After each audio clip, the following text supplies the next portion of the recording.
What's going on, Jerome's? Your Minnesota Vikings take on the crooked Chicago Bears at Soldier Field, Week 18, to finish out the regular season. The Bears are probably going to try to intentionally lose and get the #1 overall pick, and the Vikings will be preparing to take on a team in the wildcard weekend.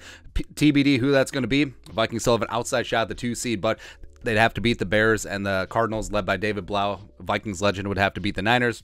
Is what it is. So here are 10 keys to a Vikings victory. They're not really keys to victory. They're 10 things that we just want to see, right? So up at the top, #1, first and foremost, everyone stay healthy, right? And of course, with what happened with Damar Hamlin, thank God that he is progressing and he is recovering.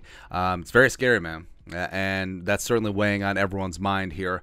But also in terms of like football injuries, I mean, the Vikings had a number of them pile up against the greasy grimy Green Bay Packers, and getting to the playoffs as healthy as possible, giving yourself the best possible shot is paramount in this spot. Next up, #2, wear the right cleats. All right, so Cleatgate has taken over the planet, right? So all the talk about the players, wearing the molded cleats versus the 7-stud cleats, even though the coaching staff and equipment staff is just like, the turf in Green Bay, we haven't played outside in a number of weeks. Well, how about you wear the 7-stud cleats, even though they're heavier, a little bit clunkier, and they don't look as cool, because they don't have like cartoon characters spray painted on the outside. Yeah, why don't you do that? All right, so it may have been a good wake-up call for the team, just like, oh yeah, we may have to play outdoors in high leverage spots. So the Vikings getting used to outdoor field conditions this week against the Bears, because even though they're going to be at home, US Bank Stadium, a wild card weekend, there's a good chance that they could be going out to San Francisco, out Santa Clara, ripping that field up, and potentially the NFC title game going to Philly, tearing up that grass as well. So just getting used to it. Also, well, it used to be University of Phoenix Stadium. I don't know who spot. Is it State Farm Field? Whatever. The Cardinal Stadium, #Gold Glendale. That's actually real grass, except it's much better maintained than Lambeau. So better get used to it. Next up, #3. Sit key starters ASAP. Now, O'Connell has basically said, we're not just going to sit down the starters. Now, I sort of understand it, where you don't want to be rusty going into the playoffs, and getting these guys a handful of reps does make sense, especially, guys like Kirk Cousins working with Chris Reed. But also, I don't want Kirk Cousins behind an offensive line that's got Oli Udoh out there for an extended period of time. Can't have that, man. So, yeah, get a couple of series in, get a quarter in, whatever O'Connell needs to see, and then start cycling in some of the younger reserve guys as soon as possible. #4, unleash an ass whooping, right? So the Bears are understaffed, they're undermanned, and they're probably going to be playing to lose. It just sort of is what it is. Where obviously the players aren't going to be playing to lose, but I think there's going to be a lethargy of some of the players just want to get the season done. They want to get out of it healthy. They want to get to Cabo. All that stuff. So I think the Vikings have an opportunity, because, I mean, if you look at the Vikings schedule, I mean, the Vikings have done well on the road this season, but they haven't even had a double-digit road win. So I think that is coming. I think that is certainly coming. Especially since the Bears are sitting Justin Fields and they're starting Nathan Peterman. He had 5 interceptions in one half back when he was with the Buffalo Bills.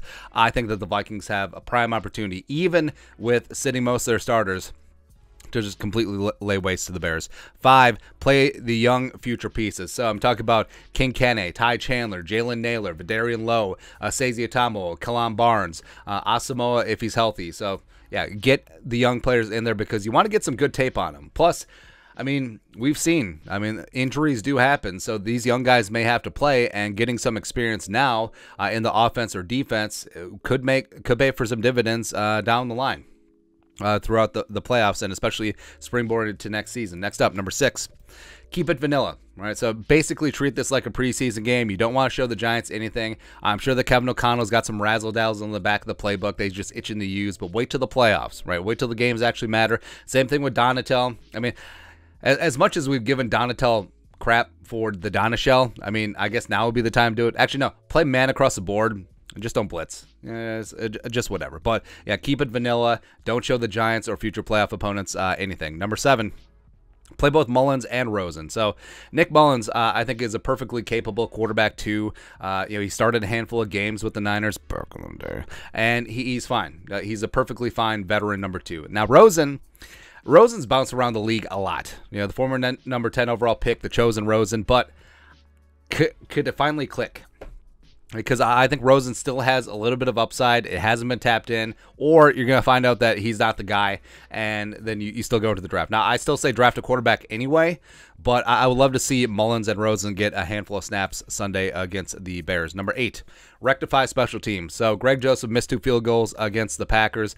You could maybe say that outdoor field conditions and just getting used to that footing played a role. But like we said, he's going to be kicking out outdoors on grass throughout the NFC playoffs. So he's going to have to get used to it. Same thing with the coverage units, which were in tatters against the Packers. So a number of special teams issues, and that Matt Daniels has to rectify. Next up, number 9, double-digit road win. Like we said, even with the Vikings playing their backups with Nathan Peterman, and I mean, Fields is the only chance that they really have. Right? I mean, Justin Fields is a great equalizer. So Nathan Peterman, and I think the Vikings have a chance to shut down this offense. The defense can get a little bit of confidence, and the Vikings can put up some points, even with the backups, and they can get a nice, comfortable, 10-plus point win on the road. And then lastly, getting that swagger back. So Peterman's going to serve up a meatball. So even with the defensive reserves, get a pick, run one back, hit someone, rack up and stack up a couple sacks, as well as put up some points on offense, and have a nice little momentum game, right? And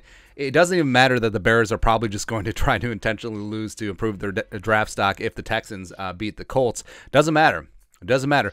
Go out there and whip somebody's ass on the road. Have a beautiful 45-minute flight from O'Hare back to MSP, and just go get it, man. Go get it. Final score prediction.